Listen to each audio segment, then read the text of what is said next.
What? What? Audience? What are you doing staring at the meter wheel on the electricity, audience? That is mighty precarious of you. You could grind some cutlery on that wheel, it's spinning so fast.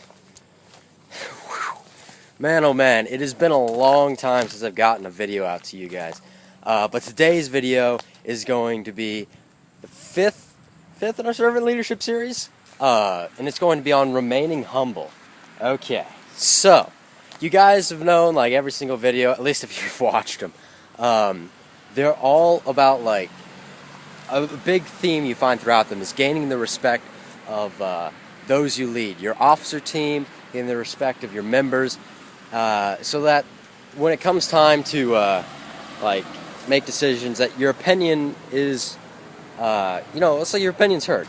But yeah, today's episode is about remaining humble, and this is one of the hardest things to do as a leader. I myself, I'd have to admit, I've burned some bridges in my past, not being humble like I should be, but hopefully you guys can learn from some of my mistakes and not do what I did, not be stupid. But yeah, so a big thing that a big mistake you can make as a leader is if you don't clue people in on what you're doing, right? So if don't be conceited, right? Don't be conceited and say, oh, I've got a plan to do something really, really cool. I'm just going to do it myself.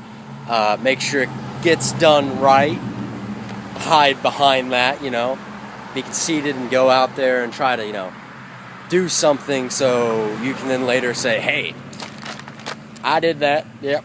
That is a really dumb thing to do. And I'd be lying if I didn't say that I've done that before, like not shared something purposely. But yeah, if you clue people in on it, like your plans, your ideas and such, you can, like, more minds are better than one. You'll be able to come up with a better thing as a group collectively than you would if you just were super self-conceited or something and got bit by a dog that's yelling at me.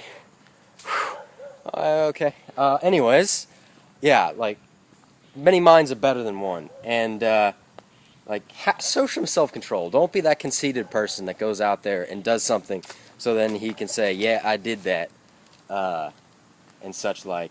Just brings everyone down. Like, if you want to tear apart an officer team or a chapter, that's a really great way to do it. I hope to the Lord God you're not trying to do that. But yeah, don't be one of those conceited people. Share all of your ideas, and well, if they don't want to work on it, that's fine. But always present something as the collective work of an officer team or of a chapter. And gosh, there's a lot of vehicles going by. Shh. Trying to do a video. Anyways, so like another big thing, a big mistake that others will that you'll make as a leader, most assuredly, is getting off your officer team's level. This is something that you can't do that. You have to stay on their level no matter what, right? So if you just say, if you ever take that on an attitude that you're better for any reason, even if you've done better at something, it's gonna tear things apart for you. It's just gonna be a bad day for you. So don't do that. Don't take yourself off of your officer team's levels, or your officer team's level. It's something that if you do it, you're just gonna screw yourself over in the end. Yeah, you gotta even though you gotta still assume responsibility for things too.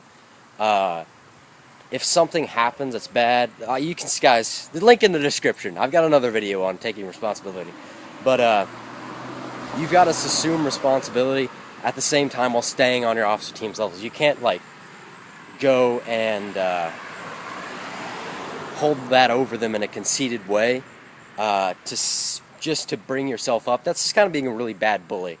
And I know it might sound like, hey, I'm just giving you guys preaching to the choir here, or something like that.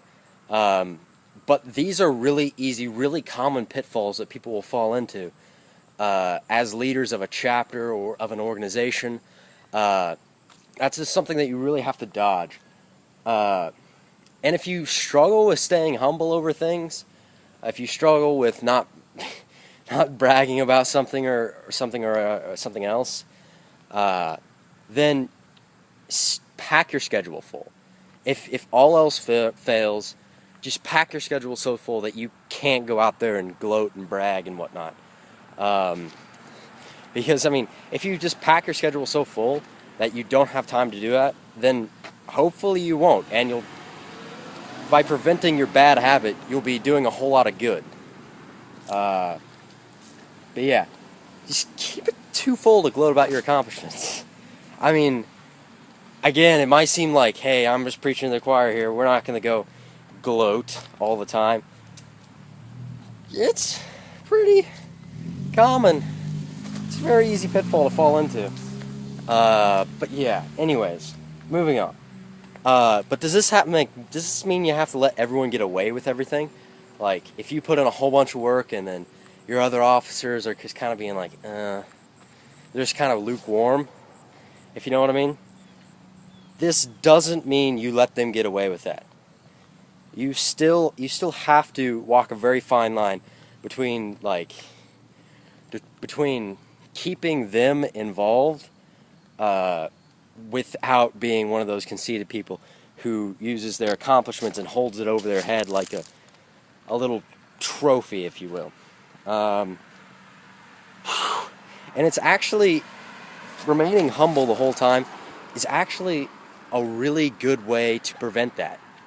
If you actually have trouble with your officer team staying in line and or pretending everything and whatnot, then it's actually a really good thing to do to get them to start doing that stuff. If you just remain humble, then heck, man, I mean, you are on their level. You ought to be able to confront them about these issues, right? And that brings me to my next point, my last point. Your FFA officer team and FFA chapter, it's your family, okay? I mean, you are part of a family there. And just like with your nuclear family, at home with your mom, your dad, your sister, you have got to, if there's a problem, you talk to them about it. If there's a problem with your FFA chapter, your FFA officer team, you tell them to their face, and you sit it down, and you talk it out with them, right? So, yeah. You just sit down, talk to them, and tell them what the problem is.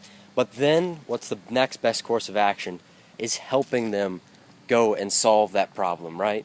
You want to go out there, grab your officer or grab your member that you want to go and improve, and then you give them the tools to do that, and you give them a big push in that direction, and just get them started. And a lot of times, that's all it takes to get things going. But heck, I am running out of time here. I do this every video. I talk too much.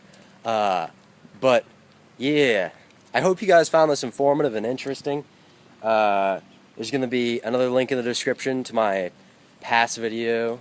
It's going to be one about taking responsibility and one about leading by example. Yeah, that's the last one. Leading by an example is a great way, in conjunction with being humble, to get your FFA members involved and stuff. So yeah, you guys go check those out. They're going to be in the description right below if you guys don't know where that is. Also, big thing, comment. Leave a comment. Tell me what's new, what's fresh, what my next video should be on. Because I've been out of an idea for a month now. And yeah, thanks you guys. Did I forget something? Tricky. I forgot to outro. Outro of darkness, the redness, the whiteness. Okay, that was an okay outro. Anyways, you guys have a wonderful day. Keep it real, keep it fresh. Have a nice day, week, month, time at National Convention. And I'll see you guys later.